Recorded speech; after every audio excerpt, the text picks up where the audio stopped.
We will start with the project management definition. So what is project management?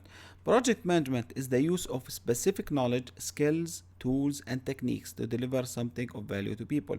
So we need to understand what is a project before we learn what are the skills that you need to acquire as a procurement professional in order to think about the big orders that you have in terms of a project in an orderly manner, in a systematic way, so you can manage the proposals and big tenders that you have. So this is project management.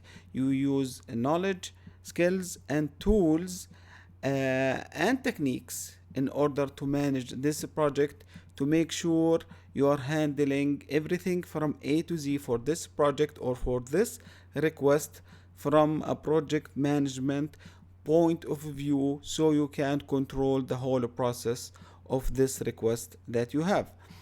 Thank you for watching, and I will see you in the next section.